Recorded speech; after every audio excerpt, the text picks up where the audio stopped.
Estamos aqui para mais uma aula do curso da ETAD, Escola de Educação Teológica das Assembleias de Deus. Estamos falando do Pentateuco. E agora iremos entrar na lição de número 7, falando do livro de Levítico, o livro do culto e da comunhão. Podemos dividir o livro de Levítico em 7 partes. Na primeira parte temos a introdução, Levítico 1, verso 1 ao 17, onde tem a apresentação da lei, dos sacrifícios no tabernáculo e a importância da oferta perfeita. A segunda parte, que vai do capítulo 1, verso de número 1 ao capítulo 7, verso 38, temos aqui as leis dos sacrifícios, as regras para o sacrifício de animais, para a expiação dos pecados e outras ofertas. E temos também a instituição do dia da expiação e a importância da purificação espiritual. Terceiro, podemos ter as leis de santidade, que envolve a ordenação de Arão e seus filhos como sacerdotes e a consagração do tabernáculo, a punição divina sobre os filhos de Arão por sua oferta estranha e necessária obediência a Deus, as leis sobre pureza e impureza, que vai do capítulo 11 de Levítico ao capítulo 15, que falava das regras sobre os animais que eram permitidos e proibidos para manter a pureza ritual. Também as leis sobre a impureza, que era causada pela lepra, por fluxo de sangue e outras enfermidades. No capítulo 16 de Levítico, nós vamos ter o dia da expiação. E do capítulo 16 em diante, as ofertas que eram e outras festas que o povo deveria participar. Nós temos a instituição do dia da expiação como ocasião para o sacrifício pelos pecados do povo, a celebração da Páscoa, a festa das semanas, a festa dos tabernáculos e a importância dessas lembranças diante de Deus. Também vamos ter, o capítulo 24 ao capítulo 27, as leis sobre ofertas, dízimos e outras ordenanças. Temos aqui as regras sobre a lâmpada do santuário, a mesa dos pães, o uso do incenso e outros ritos, as leis sobre votos, o resgate de propriedades, assim como as leis sobre os dízimos e outras contribuições. E, finalmente, a conclusão, leis sobre ofertas, votivas e o valor dos seres humanos aos olhos de Deus. Vamos então à lição 7, introdução ao livro de Levítico. Embora pareça um cansativo manual de cerimônias, o livro de Levítico vai além dos ritos e celebrações que prescreve e normaliza. No cânon divino, surge como parte viva, orgânica e essencial da história sagrada. Por essa razão, sua autoridade não pode ser ignorada por nenhum crente. Isso não significa, porém, que devemos submeter-nos à sua liturgia. Enveredando por tal caminho, os Gálatas caíram da graça e quase pereceram. Gálatas 5, verso 4. Seus princípios, todavia, são eternos, necessários, onde continua, imprescindíveis hoje. Nessa porção sagrada do Pentateuco, deparamos com 3 palavras aqui com relação a Levítico. Primeiro, adoração. Segundo, santidade. E terceiro, serviço. Tais proposições servem de alicerce tanto à congregação israelita, também quanto à Igreja de Cristo. Ambas precisam aprender cada uma a seu tempo a adorar a Deus e a reconhecê-lo como Criador, Senhor e mantenedor de todas as coisas. Em seguida, aprendemos com Moisés e Arão para que agradar ao Senhor temos que apartar-nos do mundo e separar-nos exclusivamente ao seu serviço divino. Eis o cerne da santificação, preconizada em cada seção do livro de Levítico. Já em suas primeiras linhas, conscientizemos-nos de que a adoração nada é sem a santificação. E a santificação, por sua vez, não tem nenhum valor se não resultar em serviços puros e relevantes para o reino de Deus. Aqui está o fulcro do terceiro livro do Pentateuco. Ao chegarmos à última etapa da sessão, concluiremos jubiloso que o Levítico é tão vivo hoje como era no dia em que Moisés, inspirado pelo Espírito Santo, lavrou num papiro ao caminho da terra prometida. O esboço da lição. Nessa lição, nós vamos falar texto 1 de Levítico, um livro por experiência. 2, a certeza da autoria mosaica. 3, a ocasião do nascimento da nação de Israel. E 4, os objetivos do livro de Levítico. Vamos a cada um deles. Texto 1. Levítico, um livro por excelência. À semelhança dos demais livros do cânon sagrado, o livro de Levítico destaca-se por sua singularidade, origem e excelência. Vejamos alguns disso. Em primeiro lugar, a razão do nome do livro. E vamos falar um pouco da sua estrutura. O nome do livro, no original hebraico, é conhecido por suas palavras iniciais, Vayakra, que literalmente significa chamou o Senhor. Numa primeira instância, veremos que nesse enunciado, uma chamada indireta de Deus a Moisés a escrever a terceira porção do Pentateuco. Em seguida, enxerguemos-nos como vocação direta de Deus a Israel, a reerguer dessa forma, acerca do Pentateuco. Vamos ver que essa vocação reergue a nação santa de uma forma profética, real e sacerdotal. Vayakra tem ainda mais duas traduções possíveis. E separou, pode ser chamou e separou, e santificou. Biblicamente, o chamado de Deus implica em nossa separação do mundo, em nossa imediata santificação ao serviço do seu reino. Na erudição judaica, o livro é conhecido como Torá Kohanim, a lei dos sacerdotes. Já na Septuaginta, a versão grega do Antigo Testamento, o livro recebe o nome de Leuticon, ou Levítico, denotando-lhe o tema e o propósito, as coisas pertencentes ao ministério dos levitas. No latim, a sua designação é Levíticos, e tendo em vista a origem romântica do idioma português, nossos tradutores houveram por bem denominá-lo de Levítico pelas razões já apontadas acerca da tribo de Levi. Quanto à estrutura do livro, o terceiro livro das Sagradas Escrituras, o Levítico, ele contém 27 capítulos e 859 versículos e aproximadamente 24.000 palavras. Nele há mandamentos, proposições, narrativas históricas, todas verazes e profecias. Em suas páginas encontramos 26 promessas quanto ao proceder obediente de quem professa adorar a Deus. Vamos falar da singularidade do livro.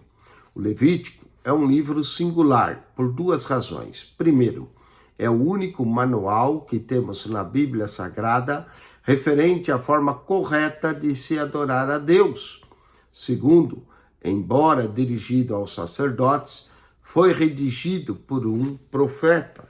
Olha só, E chamou, Levítico 1, chamou o Senhor a Moisés e falou com ele da tenda da congregação, dizendo... Vamos às divisões de Levítico. Utilizaremos a Bíblia explicada para esboçar o Levítico. Esse livro sagrado, de acordo com S.I. McNair, pode ser dividido em 9 seções. Primeiro, as ofertas, capítulo 1 ao 6. Segundo, a lei das ofertas, capítulo 6, verso 8 ao 7, 32. Terceiro, a consagração, capítulo 8, verso 1 ao 9, verso 24. Quarto, uma transgressão e um exemplo, capítulo 10, verso 1 a 20. Quinto, um Deus santo que exige um povo santo, capítulo 11 ao 15. Sexto, a expiação, capítulo 16. Sétimo, a conduta do povo de Deus, que vai do capítulo 17 ao 22. Oitavo, as festas de Jeová, capítulo 23. E nono, instruções e avisos, capítulo 24 a 27. Quanto à origem divina e humana do livro, à semelhança dos demais livros das Sagradas Escrituras, o Levítico é um texto verdadeiramente humano e verdadeiramente divino. Sua autoria fica bem patente logo no primeiro verso. E chamou o Senhor a Moisés, e falou com ele da tenda da congregação. O livro tem como fonte o próprio Deus, e como medianeiro Moisés. Inspirado pelo Espírito Santo, o profeta e legislador dos hebreus, redigiu e encarregou-se de transmitir aos levitas e aos demais filhos de Israel, seus leitores ouvintes imediatos. E depois nós, a Igreja de Cristo, é uma obra, pois, de dupla procedência e autoria, que nós podemos dizer que o livro é divino e humano. Sexto, a excelência literária do livro. Que o livro do Levítico é inspirado pelo Espírito Santo, não há dúvida. Nós ouvimos a voz de Deus em cada uma de suas páginas. É um texto comprovadamente divino. Todavia, o que podemos dizer acerca de suas qualidades literárias? Apesar de ser uma obra técnica, o Levítico não se perde naqueles jargões de tecnicismo que caracterizam os manuais. O seu autor humano, sempre guiado pelo Espírito de Deus, redigiu de forma que, passados mais de 3 milênios, sentimos como se estivesse acabado de ser escrito. Desde já, observamos algo surpreendente. Sua redação não secciona a narrativa pentateuca da peregrinação dos israelitas à terra prometida. Moisés escreveu o Levítico com tanto engenho e arte que se tem a impressão de que essa porção da Bíblia Sagrada é a continuidade do Êxodo e serve também de transição natural para os livros de Números e Deuteronômio. Temos, pois, diante de nós uma obra comprovada de excelência literária. Ela é bela, ela é sublime em seu gênero, ela é inigualável. Vamos aos exercícios. A primeira pergunta, 7.1. No original hebraico, o livro Levítico é conhecido por suas palavras vayakra, que traduzido significa todas aqui estão corretas. Primeiro chamou, depois separou e santificou. E é o que Deus faz em nossa vida. Nos chama, nos separa e nos santifica. Todas estão corretas. 7.2. Assinale as seções principais do livro de Levítico. Bom, as seções principais também podemos dizer aqui, vejamos, que todas estão corretas. Letra D, as ofertas, leis, um Deus santo exige um povo santo, as festas de Jeová, todas estão corretas. Letra D. Vamos agora ao texto 2. A certeza da autoria mosaica do livro. Nesse tópico, vamos ressaltar as qualidades literárias de Moisés. Em seguida, vamos falar do idioma e a escrita usada pelo autor sagrado. Primeiro, o autor mesmo do livro Levítico é Deus. Deus é o autor divino. Moisés é apenas o escritor. Do primeiro ao último verso de Levítico, claramente está que Deus é o seu autor. Olha só, chamou o Senhor Deus, chamou o Senhor a Moisés e falou com ele. Portanto, o autor é o próprio Deus. Tal convicção não vem apenas de reivindicações formais do livro, advém principalmente da experiência do leitor com a própria obra. Pelo menos esta é a impressão pessoal. Sinto o Senhor em cada uma de suas palavras. Do início ao final, o Senhor dirige-se a Moisés em 38 ocasiões diferentes. Patenteia-se dessa forma a origem divina da terceira seção do Pentateuco. Não há dúvida, é a palavra inspirada, inerrante, infalível e soberana de Deus. Vamos agora falar de Moisés como um autor humano. Não exagero ao afirmar que Moisés foi o homem mais sábio que o mundo já conheceu. É óbvio que tal afirmação, depois de colocar lado a lado com o Senhor Jesus, não se torna sapientíssimo. Ele, porque o Jesus é a própria sabedoria, Colossenses 2, verso 2 a 3. E Jesus é o verbo de Deus que se encarnou, João 1,14. Nesse sentido, toda a palavra do Levítico é essencialmente tipológica e profeticamente o oráculo do Filho de Deus. Vejamos então algumas qualidades literárias que Moisés colocou. Moisés, falando dele, foi educado na corte faraônica. Moisés tornou-se um homem poderoso em palavras e obras, Atos 7, 22. Sua cultura não se restringia apenas ao Egito, era singularmente universal. Ele podia transitar por todo o Oriente Médio sem constrangimento algum. Já refugiado em Canaã, entrou em contato com a escrita sinaítica, um meio termo entre a pictografia egípcia e o alfabeto assurítico, que do tempo de Esdras seria adotado pelos escribas judeus.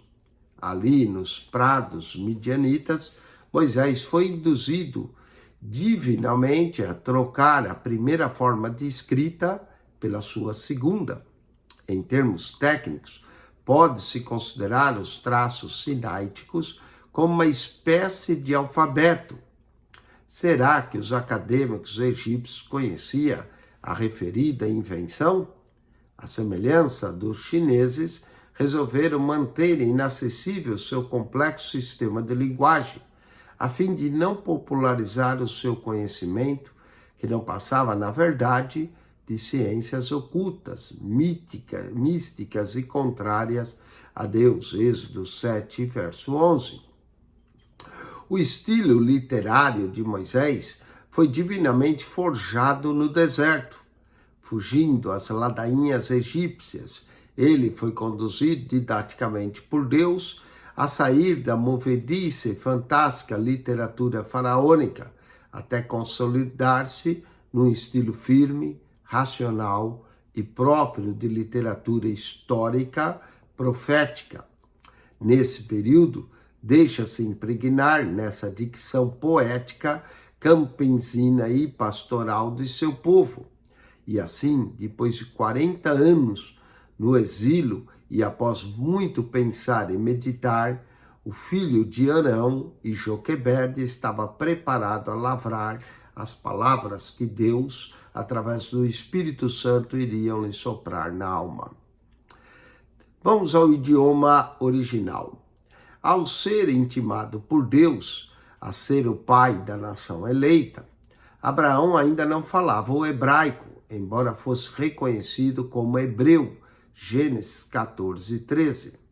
O idioma materno de Abraão, muito provavelmente, era um aramaico primitivo, que ainda lutava por desfiliar-se das influências dialetais da Acádia. Nesse sentido, a língua de suas peregrinações pode ser classificada como pré-hebraica. Isso porque em suas caminhadas por Canaã, foi ele mesclando sua língua materna aos diversos falares cananeus. Como esses se expressavam em línguas igualmente semíticas, o patriarca não teve dificuldade em transitar pelos diversos reinos cananeus e com esses ainda negociar e estabelecer alianças. O capítulo 14 de Gênesis mostra implicitamente a desenvoltura linguística de Abraão entre os povos de Canaã. Seria como um lusófono e andejar nunca numa área predominante de hispanofonia. Nos lábios dos patriarcas, a língua hebraica foi sendo paulatinamente formada ao longo de 5 séculos, da chamada de Abraão a chamamento de Moisés. Nesse período, que vai de acordo com a cronologia bíblica, entre o ano 2000 a.C. ao ano 1500 a.C. A estadia de Israel no Egito foi decisiva. A consolidação do idioma hebraico, ali na distante terra de Gósen, isolada no delta oriental do Nilo, os israelitas puderam desenvolver assim o seu idioma, livres das influências linguísticas dos cananeus e dos egípcios. Apesar de residirem no Egito, os filhos de Israel não mantinham contato com os habitantes da terra, uma vez que esses o consideravam abominação. Gênesis 46, 34. Os súditos de Faraó não toleravam pastores de ovelhas, pois tinham gado, o vaquio e o ovino como divindade. Por conseguinte, quando o Senhor chamou a Moisés a escrever os 5 primeiros livros da Bíblia Sagrada, a língua hebraica já estava devidamente formada. Faltava-lhe, porém, ainda um sistema de escrito, que sinais adotar.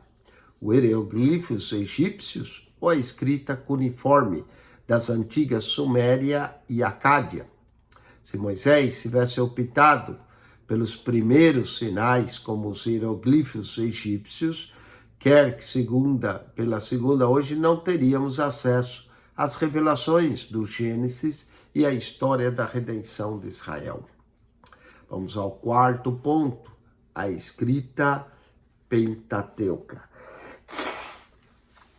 Foi nesse período que Moisés descobriu a escrita sinaítica. Se comparada aos hieroglifos egípcios e às cunhas mesopotâmicas, ela pode ser considerada de fato um sistema alfabético. No entanto, vamos classificá-lo de pré-alfabético por 2 razões. Ele ainda estruturava-se em sinais pictóricos. Cada letra evoca uma imagem. Mesmo assim, era um avanço admirável em relação às grafias dos vales do Nilo e do Eufrates. O que teria acontecido se Moisés, ao invés de usar a escrita sinaítica, houvesse optado pela egípcia ou pela Mesopotâmia?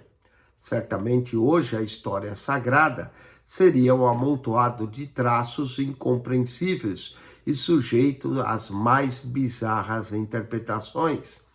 Aliás, nem os próprios israelitas achariam nelas qualquer sentido. Mas, graças a Deus, o profeta não foi apenas inspirado a escrever o inerrante Pentateuco, como também foi dirigido pelo mesmo Espírito a escolher o sistema de escrituração mais eficaz da época para escriturar os princípios da história sagrada até a libertação completa dos hebreus. O alfabeto sinaítico, vamos chamá-lo de assim, para rapidamente assimilado pelos sábios de Israel, que sempre dirigidos e supervisionados pelo Espírito Santo deram continuidade à história sagrada. Josué, Samuel, Davi e Gade, por exemplo, tornaram-se mestres na escrita do Sinai, e também grandes literários. Josué 24, 26, 1 Samuel 10, 25, Salmo 45, 1. Aliás, pelo que inferimos em alguma das passagens, era um sistema já bastante utilizado naquela região. Juízes, capítulo 8, verso 14. Na verdade, a escrita sinaítica nasceu entre os fenícios, que já naqueles dias dominavam o comércio da região do Oriente Médio. E para agilizar suas escriturações contábeis, houveram por bem criar um sistema de registro mais dinâmico e eficaz, e tendo como base os hieroglifos egípcios, elaboraram um pré-alfabeto que séculos depois seria adotado e aperfeiçoado pelos gregos e romanos. Se atentarmos à história de Israel, perceberemos que durante o exílio babilônico, os judeus vieram a trocar o seu alfabeto pelo assurítico, acunhado da escrita quadrática, devido à forma de suas letras, e assim foi introduzido nas Sagradas Escrituras, muito provavelmente por Esdra, o erudíssimo doutor e escriba. Aliás, foi quem procedeu sob a direção do Espírito Santo a última reforma linguística, editorial e gráfica do Antigo Testamento. Sem o seu trabalho, a palavra de Deus corria o risco de tornar-se um todo incompreensível. Isso demonstra que o Senhor jamais deixou de zelar por sua palavra. O hebraico, como lemos hoje no Antigo Testamento, é um legado tanto de Moisés quanto de Esdras, intermediados pelos filólogos, como os homens de Ezequias, Provérbios 25:1. A Moisés coube uma tríplice e dificílima tarefa: adaptar a escrita sinaítica às necessidades linguísticas de Israel, gramaticar o hebraico e, finalmente, torná-lo uma língua literária. Nesse sentido, Moisés está para o hebraico como Martinho Lutero está para o alemão. Sem o trabalho de ambos, separado por 30 séculos, hoje não teríamos nem a língua hebraica, nem a alemã. Moisés, por esse motivo, não foi apenas o maior profeta da história sagrada, foi também um dos maiores linguistas e filólogos que o mundo já conheceu. Infelizmente, os eruditos seculares, sempre preocupados em desconstruir a Bíblia, ainda não quiseram atentar nesse precioso fato. Quanto a Esdras, coube-lhe uma dupla igualmente dificílima missão. Em primeiro lugar, adaptou o alfabeto assurítico, usado pelos falantes da língua aramaica, ao hebraico do exílio. Já resolvido o problema alfabético, grande e conceituado doutor pôs-se a revisar linguisticamente as Santas Escrituras, até então lavradas. Sua revisão, frisamos, não avançou além do campo do filológico. Ele não fez nenhuma mudança de conteúdo, pois a própria Escritura, a fim de preservar-se, proibia-o terminantemente. Provérbios 30, verso 5, 6, Apocalipse 22, verso 18 a 19. E sobre as adaptações linguísticas, os editores sagrados não consideraram ou não esconderam a sua participação. Gênesis 22, 14, Deuteronômio 3, 14, 1 Samuel 5, 5. A mudança da escrita sinaítica para o alfabeto assurítico, conhecido hoje como hebraico, começou a ser feita no exato momento em que Daniel e seus companheiros chegaram à corte babilônica. Eles foram não apenas obrigados a aprender a língua e cultura dos caldeus, mas de igual maneira constrangidos a assimilar essa escrita. Daniel 1, verso 4. Afinal, os documentos oficiais eram redigidos primeiramente em arameu assurítico e depois nas demais línguas e grafias. Hoje temos o livro de Levítico na Bíblia hebraica, não mais na escrita sinaítica, mas no sistema alfabético assurítico, concernente à língua hebraica em si. O que podemos dizer? O hebraico escrito no tempo de Esdras continua perfeitamente inteligível em nossos dias. Deus, portanto, reservou os meios mais eficazes em termos de alfabeto, língua, trabalho editorial, para que tivéssemos hoje sua palavra, como ele a inspirou a Moisés e aos demais profetas. Vamos aos exercícios da lição. Do início ao final de Levítico, o Senhor dirigiu a Moisés em, letra C, 38 ocasiões diferentes, Deus dirige-se a Moisés, 38 nos 27 capítulos. 7.4. A língua hebraica foi sendo formada ao longo de 5 séculos, desde a chamada de Abraão a Moisés, um período geralmente aceito pela cronologia bíblica do ano. Aqui seria a letra D, do ano 2000 a.C., esse seria o tempo de Abraão, ao ano 1500 a.C. Quer dizer que o hebraico, a língua que Moisés falava, do ano 2000 a.C. ao ano 1500, foi sofrendo alterações até chegar na forma escrita que nós falamos nesse texto, sinaítica, para Moisés escrever o Pentateuco. Vamos ao texto 3. Ocasião: o nascimento de Israel. Ao datarmos a redação do livro de Levítico, temos de levar em consideração 3 coisas muito importantes. Primeiro, a ocasião da obra. Segundo, a peregrinação. E terceiro, o aparentemente atraso da jornada em direção a Canaã. E, finalmente, o estabelecimento da congregação israelita no deserto. Vamos à data da redação do Levítico. De acordo com a cronologia bíblica aceita, o livro foi escrito por Moisés em torno do ano 1445 a.C.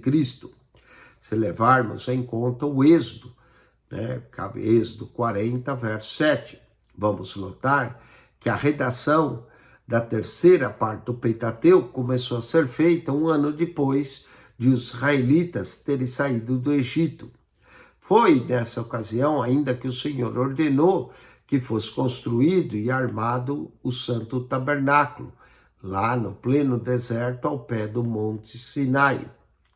É nessa mesma ocasião que, após o término do tabernáculo, vamos ter o livro de Levítico. Moisés escreve num momento particularmente difícil da história de Israel. Os israelitas haviam acabado de sair de uma segunda apostasia. A primeira tivera como ocasião o bezerro de ouro, Êxodo capítulo de número 32.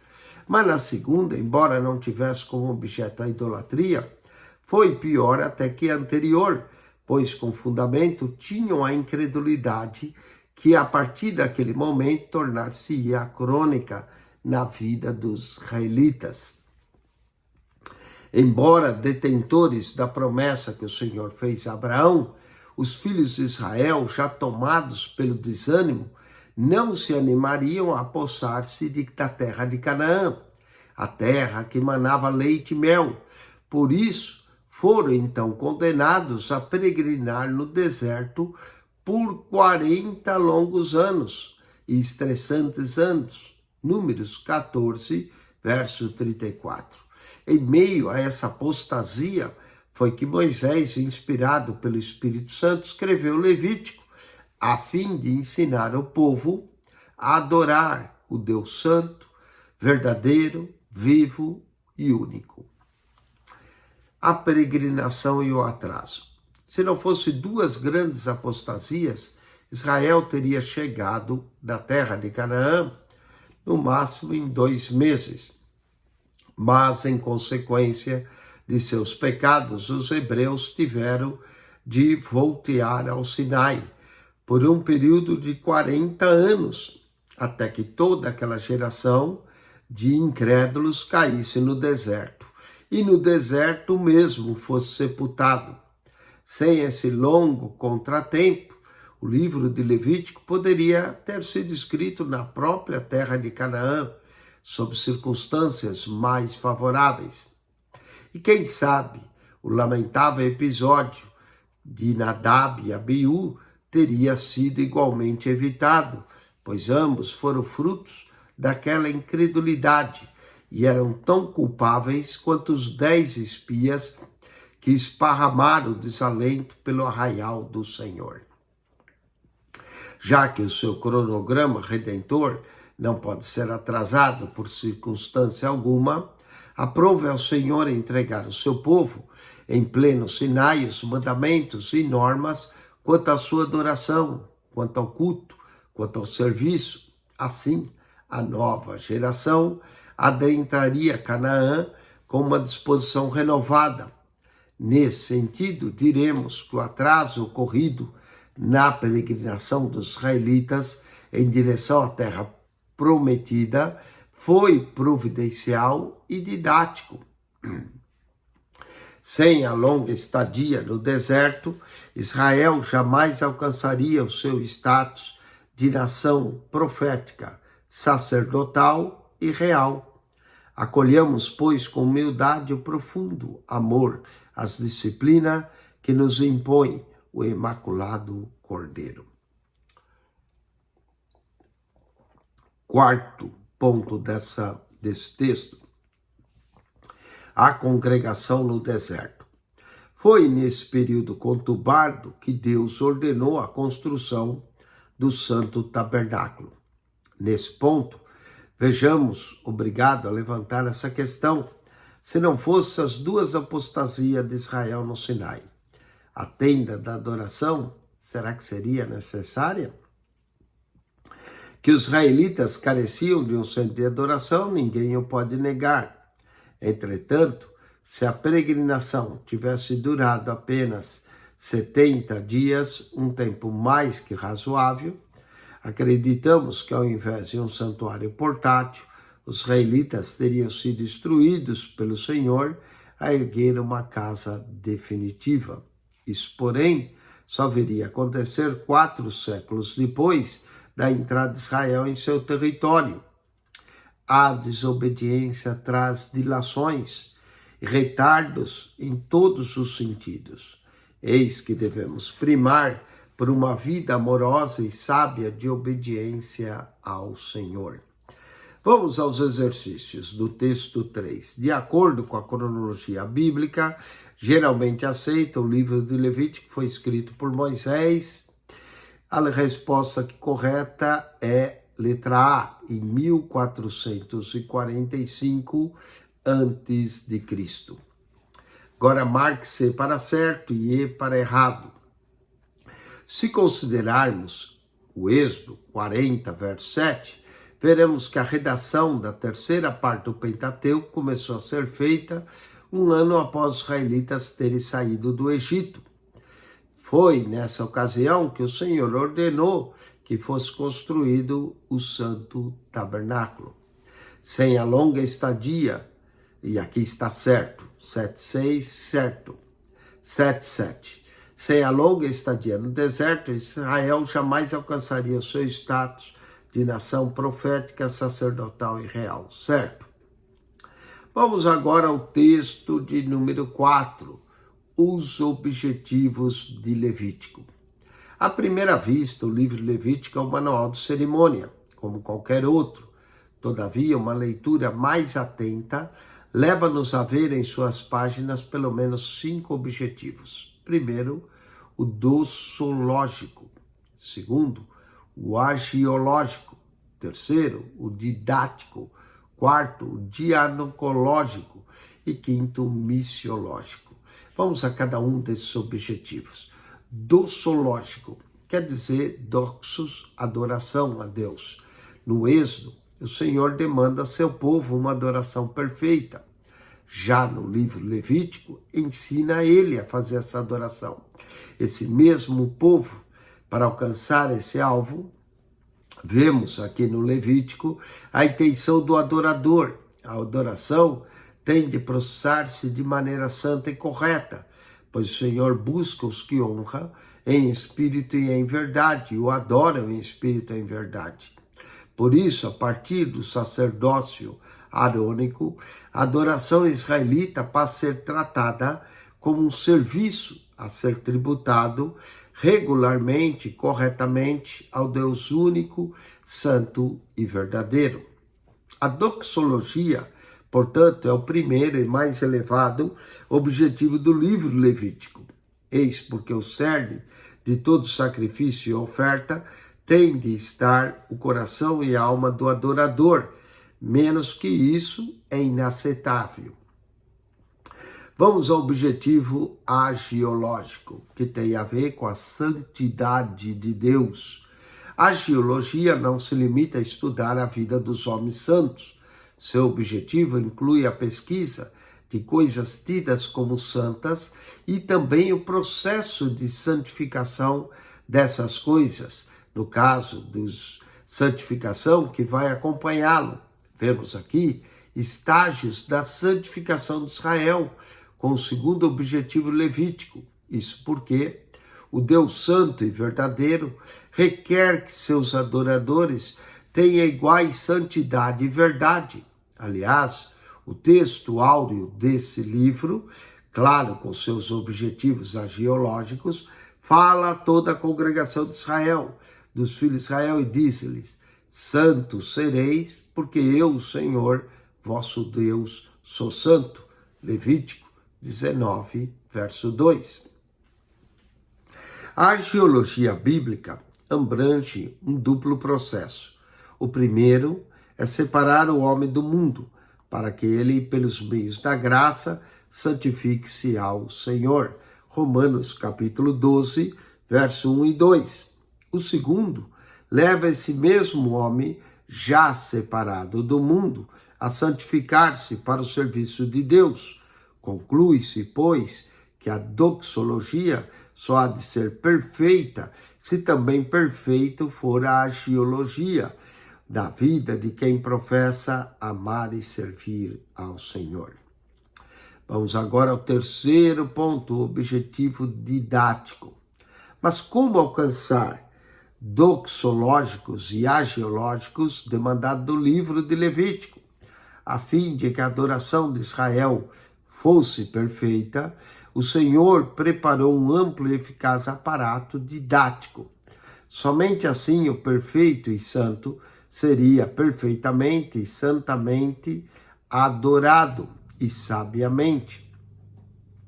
Devemos ver os livros de Êxodo e de Levítico como livros didáticos, pois o objetivo de ambos é conduzir Israel para que Israel tenha uma perfeita e completamente instruído fim a servir a Deus na beleza da sua perfeição e santidade. Se levarmos em conta os ensinos das epístolas endereçadas aos Gálatas e aos cristãos hebreus, veremos o Santo Tabernáculo como um jardim de infância espiritual e teológico, no qual os israelitas, sempre conduzidos de forma didaticamente por Arão e Moisés, deveriam aprender os primeiros rudimentos das verdades divinas. A lei conduz à salvação plena em Jesus, o eterno Filho de Deus. João 17, Gálatas 3, 24 a 25, Hebreus 9, 11 e 10, 1. Infelizmente, recusando-se a crescer na graça e no conhecimento do Senhor, optaram por ficar na escola da pré-alfabetização messiânica. Não avançaram além dos primeiros rudimentos doutrinários. Vendo esse retardo atingir inclusive aos cristãos, o autor sagrado exorta a deixar os tipos e emblemas dos bens futuros nesse mesmo bem, Jesus Cristo, e a Jerusalém celestial fixados, Hebreus 9:11 e Hebreus 10:1. Hoje, não são poucas as igrejas evangélicas que, embevecidas pelo esplendor do culto hebreu, buscam reviver essas festas e cerimônias judaicas como se o templo cristão fosse uma mera sinagoga. Nosso compromisso com Israel é orar pela paz de Jerusalém, para que os filhos de Abraão retornem o mais depressa possível à sua herança, conforme preconizam os santos profetas quando nós já saímos do jardim da infância espiritual. Eis porque devemos cumprir a terceira ordenança de Jesus, evangelizar até os confins da terra. Vamos agora ao objetivo dianocológico, que Israel fora chamado a servir a Deus, era algo que não podia ser ignorado, nem para a nação como um todo, nem como adorador particular. A doxologia fala dessa adoração, a geologia fala da santidade, e a didática, como vimos, tem a ver com a diaconia que professa conhecer o Deus único e verdadeiro. Israel deveria erguer-se necessariamente como a comunidade servidora por excelência de Jeová. Dianocológico quer dizer servir, mas não foi o que aconteceu. Os israelitas tardaram em reconhecer a natureza de sua missão como filhos de Deus e herdeiros de Abraão. Se nos detivermos no espírito de Levítico, constataremos que o principal objetivo era preparar um povo para servir ao Senhor, um povo que seria obreiros ao Senhor. E, finalmente, quinto ponto, o objetivo missiológico. O verdadeiro santo não é aquele que se limita a não praticar o mal. Biblicamente, é aquele que, apartando-se do mal, deleita em fazer o bem e servir a Deus. Refugiar-se num deserto pode ser até eficiente para quem busca fugir da avareza, da prostituição, das intemperanças. Todavia, tal refúgio impede-nos de praticar o bem e, quem sabe, de praticar o bem e não a prática. Ofende-se a Deus e faz tão pecador aquele que, intemperando-se, lança-se todos os excessos e iniquidades. Por essa razão, entendemos de uma vez por todas que fomos salvos para servir e divulgar o Santo Evangelho de Jesus Cristo. Tal ensino pode ser encontrado na essência do Levítico. Portanto, à semelhança dos demais livros das Sagradas Escrituras, ele também é um livro missiológico.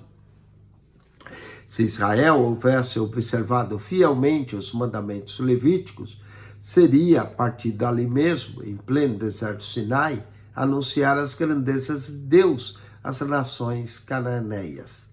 Mas, refugiado-se em seus privilégios, limitou-se a reagir às agressões gentias e assimilar-se até às ridículas e inúteis divindades. De que modo estamos agindo como Igreja de Deus? Agimos como sal e luz? Ou limitamos no reagir às circunstâncias? Santificamos e testemunhamos de Jesus até os confins da terra? Ou adaptamos os costumes do mundo e dos povos do mundo? Levítico nos ensina isso, a nos apartarmos e a ensinar a forma correta de adorar a Deus. Vamos finalmente à conclusão. O livro de Levítico não é um mero enfadonho manual de cerimônias. Se estudarmos eles com reverência, temor, constataremos estar diante de uma escritura cuja principal demanda é a nossa santificação para adorarmos e servirmos a Deus na beleza da sua santidade. O Senhor ensina-nos a servirmos a Ele de modo santo, porque Ele é santo. Que a nossa santidade, porém, não venha nos a isolar do clamor do mundo. Embora separados do mundo, ainda estamos no mundo. Eis porque devemos servir a Deus como santos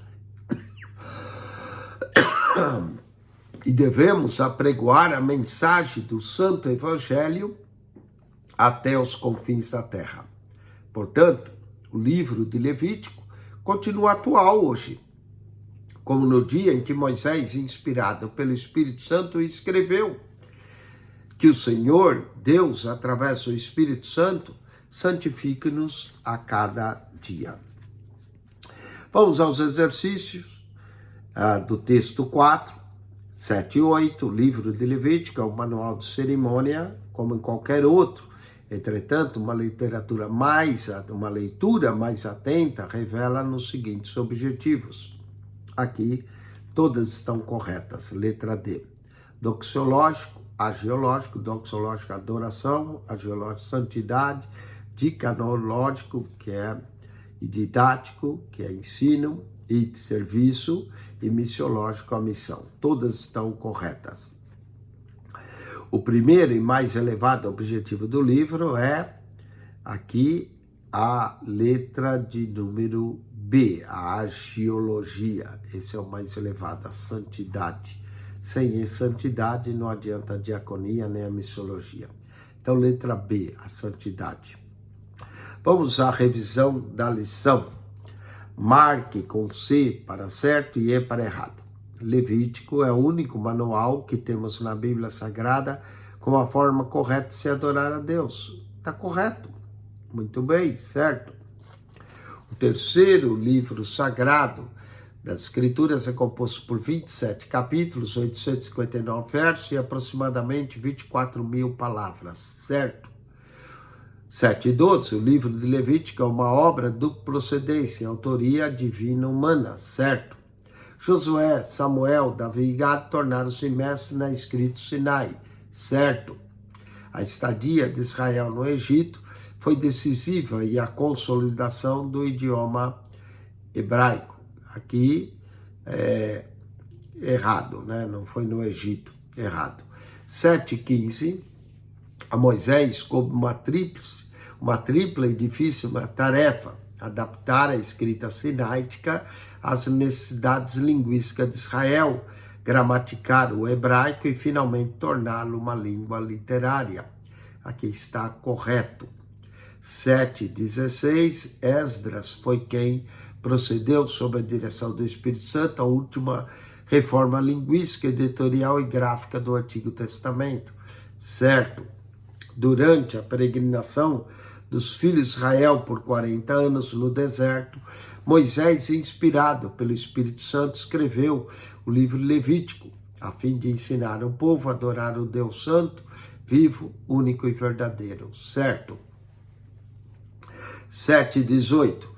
Sem o longo contratempo no deserto, o livro Levítico poderia ter sido escrito em Canaã sob circunstâncias mais favoráveis, certo?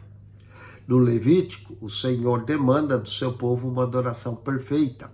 Já no Êxodo, ensina ele a esse mesmo povo como alcançar esse alvo, certo? A agiologia não se limita a estudar a vida dos homens santos. Seu objetivo inclui a pesquisa das coisas tidas como santos e o processo de santificação, certo? A doxologia só há de ser perfeita se também for perfeita a agiologia na vida de quem professa amar e servir ao Senhor, certo? Muito bem, com isso nós concluímos a lição 7, essa introdução do livro Levítico.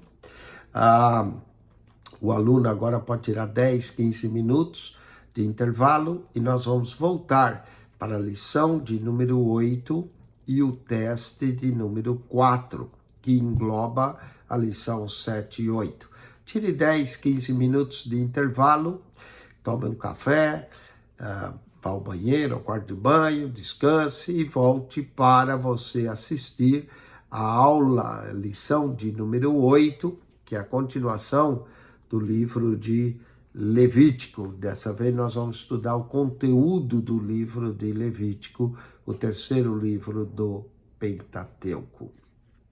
Que Deus te abençoe ricamente em Cristo Jesus e até daqui 10, 15 minutos para a continuação desse estudo.